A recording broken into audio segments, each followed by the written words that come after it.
Alors, mesdames, nous allons donc repartir. Vous l'aurez remarqué, les deux sujets s'imbriquent totalement. Nous sommes déjà à la deuxième thématique que nous avons d'ailleurs commencé à aborder pendant que nous étions encore à la première. Mais je voudrais vous donner très rapidement la parole, surtout vous, Adjeté Ablawa, peut-être pour préciser votre pensée lors d'une émission. C'était donc... comment ça s'appelle? En tout cas, lors d'une émission sur Afrique Média, vous aviez, semble-t-il, proposé que le Mali négocie avec la France et le téléspectateur vous demande négocier quoi? Votre microphone, vous ne l'avez pas activé? Oui, allez-y, allez-y. Très bien. Oui. Je remercie le téléspectateur à ce sujet et je vais donc clarifier ma position. Absolument. Lors de ce rendez-vous, il s'agissait d'accueillir le président Macron à Bamako. Et j'avais rappelé que si on laisse le passé derrière nous, actuellement, le terrorisme, comme l'a rappelé encore aujourd'hui ma sœur Aminata Fofana, ça fait depuis 2012 à aujourd'hui 20 000 morts du côté malien. 455 soldats de l'Europe. Hein, on va dire du côté français, 455. Du côté africain, 20 000 morts. Pourquoi? Parce que le Mali n'était pas préparé et n'avait pas les moyens de sa sécurité. Et aujourd'hui, avec l'arrivée de la Russie, il faut que le Mali, le président malien n'accueille pas Emmanuel Macron s'il veut vivre. Ça, c'est un. Deuxième chose, qu'il faut négocier fermement la sortie de la France pour éviter qu'une guerre par personne interposée, la Russie et la France, ne s'éclatent au Mali, tuant des Maliens. Si la France veut faire la guerre avec la Russie, la France attaque la Russie en Russie. Et ne viennent pas au nom de Wagner ou de je ne sais pas quoi, vouloir attaquer la Russie sur le sol malien et va tuer des Africains. C'est ce qu'ils sont en train de faire au Congo depuis 1991. Ce sont des Congolais qui meurent par millions chaque année depuis que les Américains, les Chinois, les Russes et les Français avec les Européens sont en bagarre dans le Katanga pour se partager les ressources minières du Congo. Ce sont des Africains qui meurent. Et donc, moi, dans ma position de maire, puisque pour l'instant, on n'est pas encore dans une situation de sécurité pour imposer tout de suite et maintenant la sortie, il faut, si jamais le président, la junte doit accueillir Emmanuel Macron, poser sur la table comment la France se retire du Mali, hein, mais fermement avec des accords, pour que demain, ce ne soit pas, oui, on a dit et on n'a pas dit. Voilà ma pensée. Et j'ai conseillé donc à l'élite française que dans mon patois, on dit que quand tu as l'habitude de manger le poisson-chat et qu'un jour, l'arête du poisson-chat se retrouve en travers ta gorge, il vaut mieux cracher tout. Et donc, s'ils avaient un peu d'intelligence, il faut lâcher le Mali, se retirer. La France s'est bien enrichie au détriment des Africains. Aujourd'hui, la France est bien équipée. Hein? Ils ont un développement qu'ils ne méritent pas. Ils peuvent considérer qu'ils se sont assez enrichis, hein, et préparer leur sortie sans avoir honte, plutôt que de vouloir faire une guerre interposée au Mali en tuant des Africains et pour perdre la guerre, parce que de toute façon, c'est la Russie qui gagnera. Mais ce sont des Africains qui mourront. Merci, merci Voilà, d'avoir... donc je ne suis pas dans dans une réaction émotive. Je suis dans une réaction bien calculée, froide. Hein? Je ne suis pas émotive, je ne veux pas seulement dire, il faut que ça en aille maintenant, ça en aille maintenant. Je prends l'exemple de la Chine. Avant que la Chine ne commence par s'imposer aux Européens, la Chine a perdu beaucoup de choses, mais a été dans la collaboration avec eux, dans la duplicité, jusqu'en 2010. Et en 2010, à l'exposition universelle de Shanghai, la Chine a sorti toute la panoplie de ces trucs avec son bâton nucléaire sous la main en disant maintenant, on va changer la musique. Et vous allez danser à la mélodie de la Chine ou bien nous appuyons le bouton et vous disparaissez aussi. Le temps où vous menacez la Chine est terminé maintenant. Et cette année, la Chine, le Vietnam et le Sri Lanka, soutenus par la Russie et d'autres pays africains, ont déposé aux Nations Unies une résolution demandant la réparation pour les effets négatifs de la colonisation, dont les pays africains pourront se servir. Ça s'appelle faire quoi? Utiliser le système contre le système. Et les 7 pays qui se sont opposés, c'est la France, l'Allemagne, les États-Unis, l'Angleterre, voilà, la Belgique, la Hollande, se sont abstenus de voter cette résolution-là. Donc, dans toute chose, pour moi, on fait les choses de façon étape par étape. Il ne s'agit pas de faire des effets d'annonce. Je ne suis pas là pour faire des effets d'annonce de la popularité. Il faut regarder les choses froidement et y répondre de façon graduelle, étape par étape. Il y a une étape où actuellement, on est dans une situation où on doit ménager notre population. Le Mali, c'est 20 millions seulement d'habitants. Regardez le Congo, c'est 6 millions de personnes mortes chaque année depuis 1991. Et on va se permettre cela au Mali. Combien de temps on va finir nos parents du Mali? Non, pardon. Donc, voilà, je préfère aller dans cette situation-là, dans cette position médiane, pour arriver à l'étape où on sera en mesure, quand la Russie aura bien outillé, bien formé, bien sécurisé comment appelle-t-on, le Mali, et bien là, si la France n'a pas l'intelligence de sortir et de laisser le Mali, à ce moment-là, les Maliens taperont sur la table et foutront une bonne raclée à la Chine à la France en disant « On a assez parlé avec toi, il y en a marre maintenant de payer pour tes conneries et tes dirigeants complètement timbrés. » Mais pour l'instant, on n'est pas encore dans cette situation-là. Donc, on demande qu'ils s'en aillent, qu'elles s'en aillent et d'enlever les bases militaires. Mais on le demande dans une négociation où ils peuvent dire « Oui, bon, on va prendre un an, on va y aller. Oui. D'accord, on va discuter ça. S'ils veulent l'accueillir, voilà de quoi on peut discuter. Mais si moi j'étais à la place de Assimi Goïta, et avec ce qui s'est passé, et avec, comment il s'appelle, Déby, après avoir fêté Noël avec lui, 6 mois plus tard, il a fait liquider. Hein.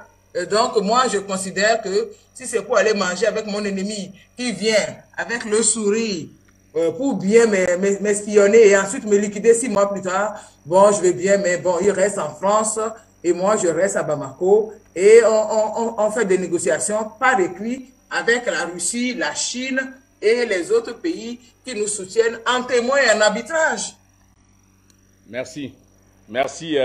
Voilà ma position par rapport à cela, c'est ce que j'ai dit. Voilà, donc, merci. Donc, il ne faut pas me faire dire des choses, il faut bien comprendre ma pensée. Je suis une mère. Je suis mature. J'utilise la situation médiane. Hein? Voilà, la force, mais aussi la tempérance. Je ne suis pas fougueuse. C'est ça. Hein? Je suis une guerrière qui calcule et qui est capable de... Je saute, je recule pour mieux sauter plus tard. Hein? Je ne suis pas va-t-en-guerre. On a vu les téméraires amérindiens. Ils ont été complètement finis. Hein, voilà, je suis téméraire, j'y vais, je vais tout de suite. Vous allez finir. Les Européens, ce sont des loups, c'est des tueurs sans état d'âme et qui pour leur intérêt, n'hésitent pas à tuer. Et ils ont toujours tué. Ils tuent leur propre population. Alors encore pour nous qu'ils considèrent comme des moins humains, eh bien, je vais vous dire qu'ils n'hésiteront pas à en finir si on n'y va pas. Voilà. Progressivement. C'est ma vision. C'est bien compris. C'est bien compris, Adjete Ablawa. Merci d'avoir reprécisé. Ce téléspectateur-là nous a permis, effectivement, parce qu'ils sont nombreux qui trouvaient quand même votre propos ambigu, parce que j'ai des réactions qu'il avait quand même trouvé ambigu au cours de cette émission, justement, de Ligne Rouge. Donc, merci d'avoir reprécisé. Je vais donc, de ce pas, me tourner vers Amina. Très rapidement, Amina, est-ce que vous envisagez lors de vos assises, pourquoi pas, est-ce que vous proposeriez une loi comme celle de la Russie, d'ailleurs, qui s'inspire, tous les grands pays ont de telles lois. Au Cameroun, c'est la loi antiterroriste, par exemple, je le sais. Aux États-Unis, ils appellent ça Patriot Act. Est-ce que vous iriez jusqu'à proposer une telle loi qui sont contre, évidemment, les ennemis de l'intérieur, les endocolons, comme on dit? C'est une proposition que je prendrai en compte. Mais comme on n'est pas rentré dans le deuxième sujet, j'ai vu, il y a un des appelants qui a fait cette proposition. Vous me recevez, non? Oui, on vous reçoit. On est déjà dans le deuxième sujet de toutes les façons. Parce que je voulais simplement que vous répondiez à ces téléspectateurs. Si on est dans le deuxième... Voilà, je réponds aux téléspectateurs, M. Delphin. Oui. Il reste encore 2 bases militaires au Mali. Ah, d'accord. Donc, voilà. à savoir la base de Gossi et la base de Gao, parce que c'est pour Tessalit, Kidal et Tombouctou qui sont partis pour le moment. Voilà. Et donc, Madame Adjete, bon, moi je pense que vous devez retourner, regarder votre propre vidéo pour comprendre que ce que vous êtes en train de dire n'a rien à voir avec ce que vous dites ici aujourd'hui. Oui. Et je vais vous dire, nous, on est en pleine révolution. Aujourd'hui, le pays qui est en faiblesse, ici, c'est la France. Macron lui-même a dit qu'ils vont quitter ici. Ils vont quitter ici, mais pas avant les élections. On sait qu'ils ne veulent pas quitter. Madame a dit, à la guerre comme à la guerre. Une révolution, ça ne se gère pas comme ça. Les enfants vont mourir, les Russes et les Français, ils vont pas... Mais est-ce que vous connaissez la différence entre la Russie et la détermination de la population à soutenir la Russie et notre armée? Est-ce que le Mali, c'est le Congo? Ça n'a rien à voir. Nous, on ne prend pas ce genre de choses en compte. On est déterminé et vous serez surprise, bien sûr agréablement, pas désagréablement. Vous serez surprise, Macron va partir et moi je vous dis, Madame Adjete, que la France est un pays lâche. Ce que vous êtes en train de dire, que les enfants vont mourir, c'est la France qui est en train de tuer les enfants maliens depuis 2012 à aujourd'hui. Elle l'a fait toute seule, sans la Russie. Et ce que nous sommes en train de faire, c'est d'acheter des armements pour mettre fin au blasphème, au crime de la France ici. Et c'est ça qui roule. Donc Macron va partir au mois de février. D'accord? Donc pourquoi Macron va partir? À un moment donné, j'avais expliqué, c'est parce que l'accord de défense, la révision a été demandée. Et si jamais Macron ose venir s'asseoir, il n'y a quelle humiliation. Croyez-moi, je sais ce qu'il y a à l'intérieur. Donc, personne ne peut nous faire peur avec la France, avec... Non, ils vont partir parce qu'ils ont dit, ils ont été appelés, Modibo Keïta les a chassés. En 1961, Modibo Keïta, quand il est venu, le dit président patriote, il les a foutus à la porte. Ah oui. Voilà donc, on n'a pas peur de les refoutre à la porte. Je vous assure, il n'y aura pas de tuerie entre la Russie, enfin, que c'est les Maliens qui vont mourir. Ne vous en faites même pas. Parce que les Maliens veulent arrêter la mort et vont arrêter leur saignement par la France. Et c'est ça qui est là aujourd'hui. Le Burkina va suivre, le Niger va suivre. Donc la France a dit également, je sors de... Non, Madame Adjete, j'ai fini avec vous. C'est juste pour vous clarifier qu'on n'est pas dans votre logique. Nous, on est en pleine révolution, on est sur le terrain. On sait qui est la France, qui a peur de qui ici, on le sait. Et c'est partout sur Internet, d'ailleurs, la panique mondiale de la communauté, dite communauté internationale autoproclamée. Ils vont foutre le camp d'ici, au vu et au su de tous. Et on sait déjà où ils ont prévu de se replier. C'est pas au Mali, ils ne resteront pas. Ok. Donc la France a dit, à travers Emmanuel Macron, que si le Mali va appeler la Russie, qu'elle appelle par Wagner, que le Mali va s'isoler. Et maintenant, la France fait sortir un communiqué pour dire qu'il y a 14 pays de l'Union européenne qui se sont mis ensemble pour condamner ou pour sanctionner la venue de Wagner. Ils savent très bien que ce n'est pas Wagner, c'est l'armée de Vladimir Poutine, cela a été clair. Mais ils en profitent seulement parce qu'ils ont peur de Poutine. Cette fois-ci, ce n'est pas comme au Congo, hein. Nous on est décidé, hein. On va en finir avec l'impérialisme et notre gouvernement est décidé. Et le téléphone de Macron, Madame Adjité, ce n'est même pas pris ici. Macron connaît sa position. Florence Parly, Jean-Yves Le Drian, ce n'est pas pris ici. On ne les reçoit pas. Donc le Mali est dans une dynamique de libération totale. Et après les assises nationales, ce qui attend le Mali, c'est le pur bonheur. C'est l'indépendance totale que nous n'avions pas connue, que nous avions connue avec sous Modibo Keïta. Et cette fois-ci, on va se battre pour que même les ambassades dégagent. On n'en a pas besoin. Madame Adjité, on n'est pas, c'est-à-dire on n'est pas, un temps on est avec, on a peur, un temps on fait, non. La révolution, il faut les chasser jusqu'au bout. Parce que ce sont eux qui ont armé les Maliens les uns contre les autres. Ça, ce n'est pas la Russie. Et la Russie, c'est très bien, c'est un partenaire fiable. Et nos pouvoirs, notre autorité sait ce qu'ils sont en train de faire. Et ils ne sont pas du tout avec la France. Ni le peuple, ni l'État. Alors là, la Russie n'en parle même pas. Donc, sur 27 États, la France a dit que si le Mali va vers la Russie, que le Mali va perdre va s'isoler. Mais aujourd'hui, sur 27 États, vous voyez les magouilles de la France, mais il reste combien d'États? 14 États. D'ailleurs, moi, je vais laisser Mme Larbaoui continuer cette partie. L'Allemagne n'est pas avec la France, ce sont des manigances. Si on enlève ça, il va rester 13 États. Or, la France a cité 14 États. C'est une manipulation. C'est une manigance de la France. Ça veut dire que sur 27 États, si c'est réellement 13 États qui ont sanctionné Wagner, mais ça veut dire que la France est isolée. C'est la France, c'est sa chute en enfer, sa descente en enfer qui a commencé. Donc, sur 27 États, s'il y a 13 qui condamnent ou qui sanctionnent, mais ça veut dire que l'Union européenne n'existe plus. Ils ne sont pas soudés. Parce qu'ils ne sont pas... Oui. Le problème n'est pas l'Union européenne, le problème n'est pas la France, le problème au Mali, actuellement, le problème, c'est vos endocolons qui vont tous non. Si vous me demandez à niveau... C'est de ça qu'il faut... Il faut gérer. Vos endocolons, vos multiples associations financées par les États-Unis qui derrière essayent. Modibo Keïta a été trompé par qui? Madame Adjité, je vais vous rassurer. Monsieur Fred. Oui, allez-y, Amina. Moi, je vous suis religieusement. Kadhafi a été trompé par qui? Kadhafi a été trompé par les Libyens. S'il vous plaît, Madame Adjité. Oui. En fait, je vais vous rassurer en inbox. Parce que certainement, j'ai des informations. Moi, je suis sur le terrain ici. Je dois vous rassurer. Moi, je ne dois pas vous alarmer. Je dois vous rassurer, mais sur la vérité.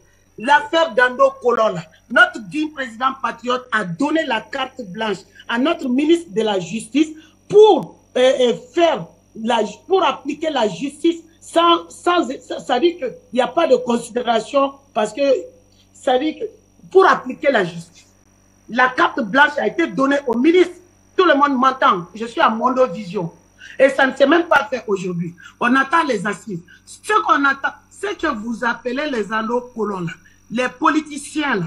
Mais ils ne sont pas blancs comme neige. Ce sont les mêmes qui ont volé les centaines de milliards aussi au Mali. Ce sont les mêmes. Donc, si on fait une révolution et que la justice ne marche pas, est-ce que c'est une révolution? Non, c'est pour ça que je vais vous dire, Madame Adjité, je vais vous rassurer. Une révolution, c'est l'ensemble qui fonctionne.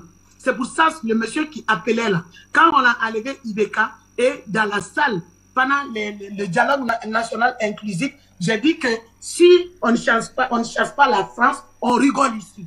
Et pour chasser la France, comment rester même dans le France-État? Comment rester dans cette langue?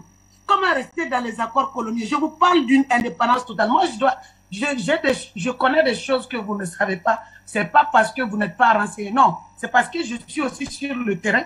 et que je suis dans une révolution. Et vous, vous nous accompagnez avec les bonnes idées, avec vraiment beaucoup d'appui. Et il faut aussi me laisser vous expliquer que nous, on n'a pas de menace dans nos colons ici. Ça n'existe pas. On n'a pas de menace. Vous allez me faire dire quelque chose que je n'ai pas envie de dire. Okay. Donc la France, je vais vous rassurer à Nimbos, la France s'est isolée. La France s'est isolée, mais le Mali n'a pas été isolé. Et la CEDEAO, si je vais le répéter encore pour la énième fois, la seule chose qui reste à la France et à la CEDEAO, l'unique chose, c'est la monnaie. Et c'est ça qu'ils doivent faire et arrêter de bavarder. Fermez-nous ça là, et puis on va voir, ou bien on vous sanctionne par-ci. Non, vous ne voyagez pas, le ciel de Dieu, heureusement, ne vous appartient pas. Oh, vous gèle vos choses par là. Des bêtises seulement. C'est un coup d'épée dans l'eau, c'est du bluff. C'est du bluff. Donc, si la CEDEAO peut faire une véritable sanction avec la France, il faut qu'il ferme le robinet du franc CFA. C'est tout. Parce que nous, on va rebâtir le nouveau Mali, que ça leur plaise ou non. Et les assises nationales vont prendre fin le 31 décembre. Donc, on va s'entretenir en inbox. La peur que tu as, je comprends. Parce que tu dis que tu es une mère. Nous sommes toutes des mères ici. On comprend. Mais si les mères sont déterminées sur le terrain, comme je suis en train de le faire, vous le faites aussi. Hein.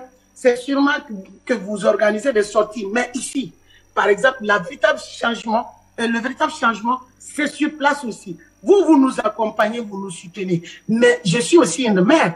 Et ce que je fais là, toutes les mères, si toutes les femmes d'Afrique se mettaient à faire comme ça, je pense que ce sont nos enfants qui seront sauvés. Et ce sont nos enfants qui vont bénéficier de l'uranium qui part aux États-Unis, de l'uranium qui part au Sénégal, de l'or qui est pillé par le monde, par la France, c'est pas le Sénégal, de l'or qui est pillé, de nos pétroles, de toutes nos richesses. Nous cherchons, nous, nos mamans, notre rôle, c'est de faire en sorte que les colons partent d'ici éternellement pour que l'avenir, puisque la France, les dirigeants français, ils disent que leur avenir, clairement, les sénateurs et les députés, que leur avenir, c'est le Sahel, qu'ils ne doivent pas partir. Donc, notre combat, ça doit être de les chasser du Sahel pour préparer l'avenir de nos futurs enfants. Et c'est ça qui est là. Revenons à la CEDEAO. La CEDEAO n'a jamais condamné les groupes armés ici. Jamais de la vie, la CEDEAO n'a jamais condamné. Quand on était au M5, la CEDEAO est venue, on est sorti contre Ibeka. Comme Ibeka, c'était un pion de la France. La CEDEAO s'amène pour dire former un gouvernement d'union. Pour que Ibeka ne parte pas, que les enfants du Mali continuent à se faire tuer, que l'accord de défense de la France continue à nous exterminer.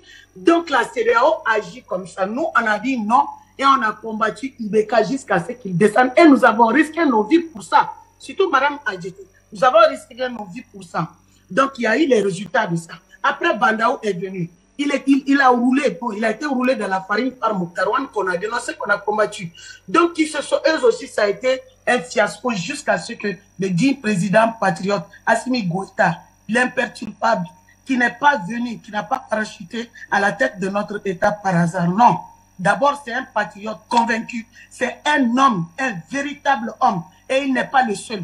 Avec tous ses amis colonels, Assimi Goïta est un vrai monsieur qui a procédé à protéger ses frères d'armes, à protéger des villages entiers, à protéger, c'est-à-dire qu'il est l'excellence. Il a été, d'ailleurs, Ibeka l'avait appelé pour nous tirer dessus. Et c'est là où il a refusé de nous tirer dessus qu'il est parti carrément faire descendre Ibeka une bonne fois pour toutes parce qu'il n'a pas vocation à tirer sur son peuple. C'est un... Je vais vous prendre en inbox, je vous expliquerai. Donc la CEDEAO, je sortirai par là, par la CEDEAO. Amina, très rapidement. Donc la CEDEAO, voilà, la CEDEAO ne condamne pas. La CEDEAO ne condamne pas les groupes armés. Les groupes armés, quand nous avons fait le dialogue national inclusif, nous avons élaboré une charte de la transition. Qu'est-ce que la CEDEAO a fait? La CEDEAO a demandé la charte de la transition pour inclure la division du Mali dessus, à savoir la création de l'Azawad. C'est ça, c'est en faveur de la France. C'est ça le rôle de la CEDEAO. Et la CEDEAO a dit qu'il faut prendre les mouvements armés aussi. De toute façon, on les avait appelés pour qu'ils intègrent le gouvernement. Et aujourd'hui, ils sont dans le gouvernement. Mais s'il s'agit d'un État qui veut se défendre des crimes de la CEDEAO, des crimes de la France en complicité avec la CEDEAO vient avec des sanctions. Mais la CEDEAO ne sanctionne jamais les terroristes. Et pourtant, les mouvements terroristes sont là, se déplacent chez eux là-bas dans leur pays. Donc, je voulais juste vous dire un aperçu sur le comportement honteux de la CEDEAO. Si ça ne tenait que moi je sortirais le Mali tout de suite de la CEDEAO. Mais je sais que l'imperturbable, le digne fils patriote, Assimi Goïta, est plus intelligent que moi et c'est ce qu'il fait. C'est pour ça que le peuple reste derrière lui. On a confiance pour le porter haut et je vous remercie. C'est moi qui vous remercie, Amina Fofana.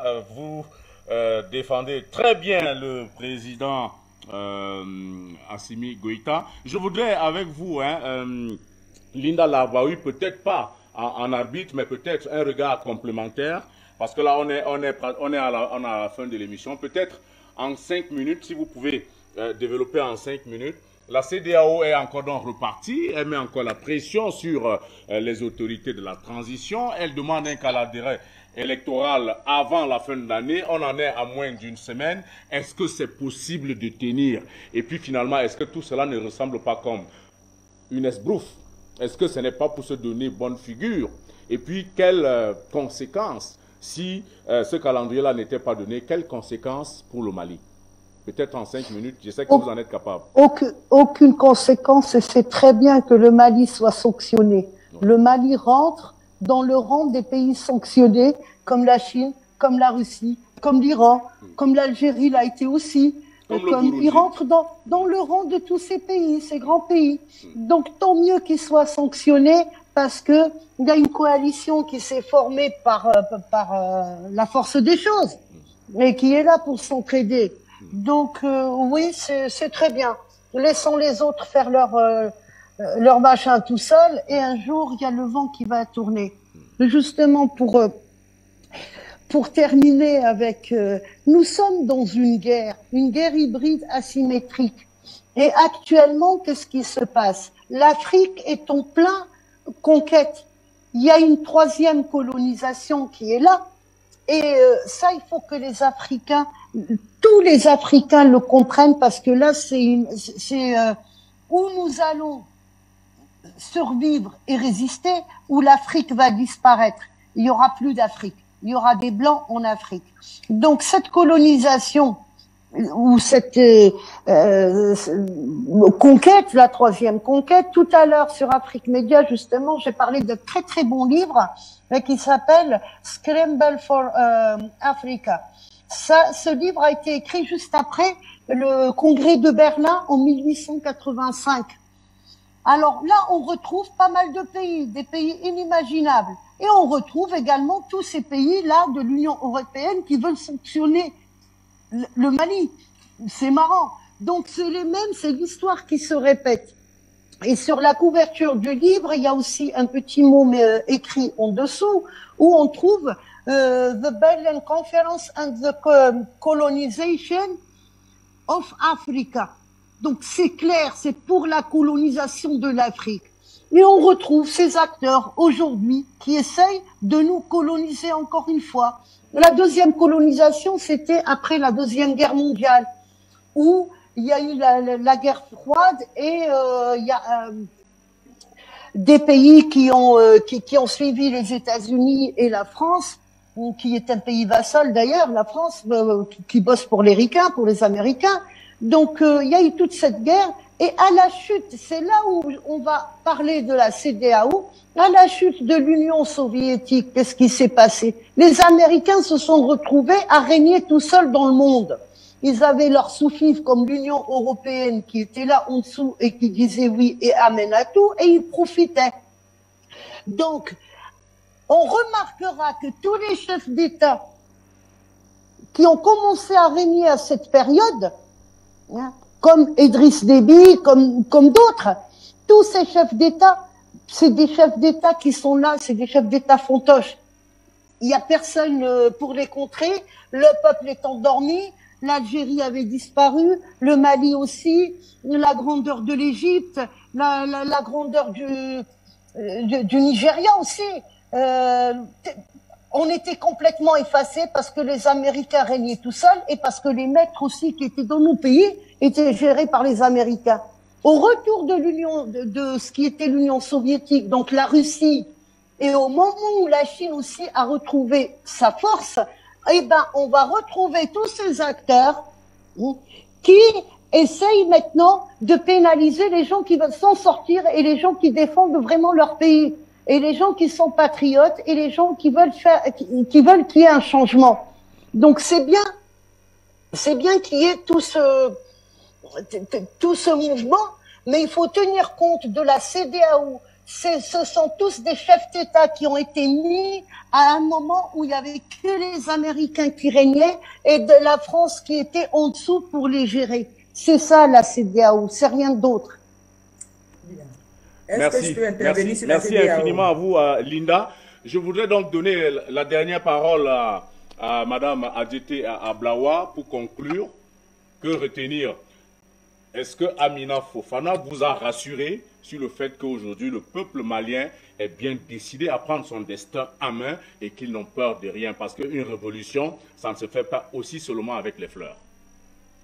Je sais que le peuple du Mali est un peuple révolutionnaire et j'ai en mémoire les guerres qui ont été faites avant de soumettre les Bambara à l'islam et même avant d'éclater la fédération du Mali. J'ai lu là-dessus, je ne vis pas au Mali, mais j'ai fréquenté beaucoup de Maliens et donc j'ai les sons de cloche de ce qui se passe. Ouais. J'ai, en règle générale, toujours un bémol à cause de l'élite déloyale cupide africaine. Ouais. L'élite déloyale cupide africaine, je marche sur la pointe des pieds avec eux. Je ne donne aucun paradis sans les pratiquer, sans confession à aucune élite africaine. Aucune. Parce que la cupidité est la chose la mieux partagée chez les Africains de ce temps. Merci. De cette époque. Merci. Et la corruption est la bille et l'occidentalisme, la gangrène de la société africaine moderne. Donc, il faut garder ces trois choses-là avant d'aller dans la révolution. Oui, on est dans la fougue. On veut aller dans la révolution. Je rappelle, et je le rappelle, les 60 dernières années, depuis 1960 à aujourd'hui, tout le combat de libération de l'Afrique a foiré à cause de l'élite déloyale. C'est pour ça que j'en appelle à la jeunesse consciente, patriote, de rompre avec les anciens. Merci. Radicalement. Merci. Ça, c'est un. Je vais revenir sur la question de la CEDEAO. Oui. La question de la CEDEAO est une question politique dont la CEDEAO n'a pas les attributions. Quand je regarde ici sur le traité révisé même de la CEDEAO, c'est de la coopération économique. Donc la CEDEAO est une institution qui joue un rôle aujourd'hui basé sur l'usurpation d'un statut politique à cause de l'ignorance de la nouvelle génération. Il faut que la nouvelle génération instruite se rende compte de cette manipulation. Mais ce Goodluck, Jonathan, qui se prétend venir au Mali, pour quoi que ce soit, n'est élu de aucun peuple, ni du Niger, ni de aucun peuple des 14 pays, pour aller négocier politiquement l'agenda politique d'un État souverain. On a parlé ici, il n'y a que de la coopération, coopération, coopération. Il n'est à aucun moment dit que la CEDEAO doit imposer aux États la marche politique. Ça, c'est un. La deuxième chose, la CEDEAO joue un statut politique qui n'est pas la sienne et qui joue, comment l'appelle-t-on, deux poids, deux mesures. Oui. La CEDEAO appelle les élections au Mali. Mais je rappelle qu'en 2015, la CEDEAO a appelé les Togolais, après le contentieux électoral, aux élections. Et pendant 5 ans, a ballotté tout le monde au Togo. Et puis, au résultat des élections, la CEDEAO est passée où? On est passé aux élections. La CEDEAO a imposé aux Togolais des élections pour régler un contentieux politique, c'est-à-dire un troisième mandat d'un président qui fait partie de la CEDEAO et qui ne respecte pas la charte de bonne gouvernance signée en 2008 à Dakar. La CEDEAO a dit, pas de conflit, allez aux élections et les élections détermineront. Ils sont allés aux élections en 2015. La même chose s'est produite, le président a encore volé les choses. Ils ont dit, retournez aux élections en 2020. Ils sont partis aux élections en 2020 et le contentieux électoral est pendant devant la CEDEAO jusqu'à aujourd'hui. Alors la CEDEAO a encore qualifié pour demander à qui que ce soit dans l'Union des 14 pays d'aller aux élections pour régler un contentieux. Non. Et la CEDEAO se permet de faire ça, pourquoi? Parce que les peuples sont ignorants et les peuples ne jouent pas leur rôle. Si les peuples sont éduqués, conscients de leur rôle politique, les peuples devaient tomber sur chaque président et chaque élite africaine locale qui siège à la CEDEAO et qui signe des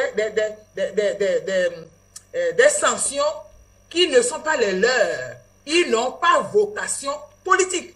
La CEDEAO est une institution de coopération économique, de libre-échange entre les États et des personnes pour unir les peuples entre eux et non pas pour imposer qui doit gouverner où. Voilà ce que la CEDEAO est devenue. Merci infiniment à Adjeté Ablaoua, mais je m'en voudrais de partir sans redonner la parole à Amina parce que on a parlé du Mali tout au long de cette émission. Je crois que le mot de fin, évidemment, vous revient. Mais je voudrais quand même vous adresser une question qui revient. Est-ce qu'aujourd'hui, vous, au Mali, vous êtes suffisamment conscient du rôle, du leadership du colonel Assimi Goïta au point de lui assurer une sécurité? Parce qu'aujourd'hui, il faut que les Africains sachent protéger leur leader. Est-ce que vous en êtes conscient? J'adore cette question parce que cette question nous renvoie aux erreurs de nos pères indépendantistes et pourquoi ils sont morts. Absolument. Donc, quand on fait une révolution, c'est que Madame Adjeté appelle la fougue. Quand on fait une révolution, on analyse les choses, on regarde pourquoi nos pères indépendantistes ont chassé surtout le digne président patriote à son nom, Modibo Keïta. Oui. Pourquoi est-il tombé? Parce qu'il n'avait pas, il a cru à l'indépendance totale. L'indépendance aujourd'hui, un partenariat ne veut pas dire, surtout avec quelqu'un qui peut t'aider dans tout. Ça veut dire que tu puisses rentrer dans des partenariats gagnant-gagnant. Donc, lui, ils ont sous-estimé la France. Ils ont tourné le dos à la France et c'est parce que la France les a tués que nous nous rendons compte de la dangerosité de la France. Donc, leur erreur là, c'est de ne pas avoir fait un pacte avec l'Union soviétique, certainement à l'époque. Et notre président aussi s'entendait bien avec la reine d'Angleterre qui nous a donné les 3 premiers avions, hein, parce qu'elle avait compris que nous aimons nos habits traditionnels. Elle lui a donné 3 avions, c'est les 3 premiers avions. Donc, quand on rentre en révolution, il y a des panafricains, des révolutionnaires qui sont passés avant nous et qui ont commis des erreurs. Oui. Si la Russie est là aujourd'hui, ça veut dire que vous ne devez pas vous soucier de la sécurité du digne président Assimi Goïta. Mais même bien avant que la Russie vienne, ces gens-là connaissent la France sur le terrain. Ils ont vu la France sur le terrain. Moi, je vous dis que c'est la France qui tue nos militaires. Donc, ils savent de quoi la France est capable. Ils connaissent les limites de la France. Ils savent comment contrer la France. Et c'est ce qu'ils ont fait. Plus les analyses sur les révolutions qui ont échoué parce que la France, d'une manière ou d'une autre, a pu revenir. Et pourquoi la France a pu revenir et comment faire pour que la France ne revienne plus. Et cela va soulever la question plus tard des bases militaires russes pour l'instant parce que nous sommes fragiles.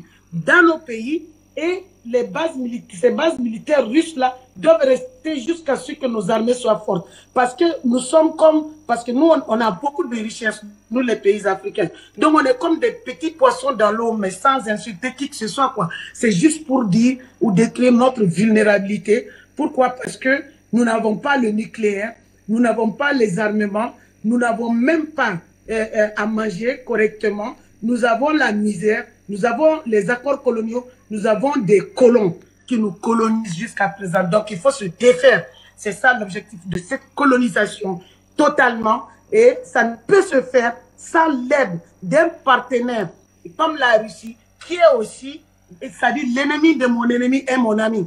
La Russie, ce n'est pas un pays qui a été choisi au hasard. On avait déjà collaboré avec l'Union soviétique par le passé.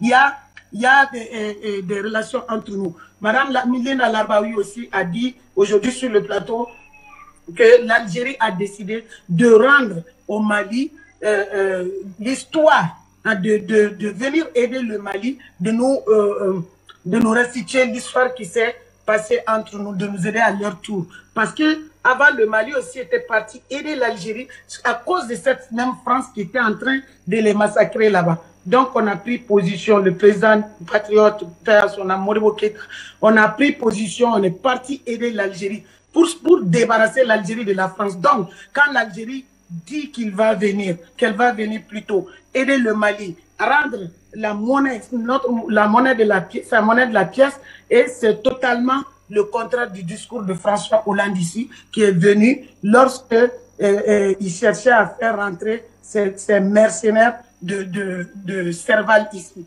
Donc, il s'agit d'une véritable histoire entre le Mali et l'Algérie. Il s'agit d'une véritable fraternité entre nos deux pays. Et je vous assure que la façon dont le Mali est positionné avec la Russie n'a rien à voir avec ce qui se passe au Congo. Rien du tout. Merci. Le Mali a confiance en son président. Le Mali portera haut son président et le président du Mali est en sécurité. Et Faustin Archange Touadéra aussi est en sécurité. Vraiment, c'est pour ça qu'on demande aux autres, surtout au fils Déby. Parce que j'ai entendu Delphin qui avait dit, je pense, hein, que le fils Déby est en train de traiter avec la Russie, mais il va tout droit au mur s'il n'appelle pas la Russie. C'est pas par plaisir qu'on lui parle comme ça. C'est parce que nous sommes en révolution, mais eux, les présidents, souvent cupides, ne voient pas leur propre mort à cause du franc CFA, à cause de la peur de la France. S'ils veulent tous, hein, c'est important qu'ils nouent un partenariat militaire avec la Russie pour se protéger de la France et puis et satisfaire leur peuple, c'est tout. Un partenariat, c'est tout à fait normal. Ça n'empêche ni la souveraineté ni l'indépendance. Merci beaucoup. Afrique Média, le monde, c'est nous. Merci. Merci à vous, Adjeté Ablaoua. Je rappelle que vous êtes togolaise, vous êtes activiste panafricaniste convaincu. Linda Larbaoui, qu'on ne présente plus, une figure de plus en plus connue sur Afrique Média, analyste politique, basée à Paris, mais pour le moment qui est en Moselle, en France, et surtout Amina Fofana, membre de la transition malienne et égérie de la lutte panafricaine. J'étais très heureux, moi, Fred Bungu, d'être accompagné par ces grandes dames. Je vous dis merci beaucoup et puis on se revoit certainement en 2022, Inch'Allah, si Dieu est content. Je voudrais également remercier tous les techniciens qui ont travaillé d'arrache-pied pour vous offrir le meilleur de cette émission. Je n'oublie pas vous, chers téléspectateurs, car c'est vous qui faites notre force. Moi, je vous reviendrai certainement l'année prochaine, si Dieu le veut, Inch'Allah.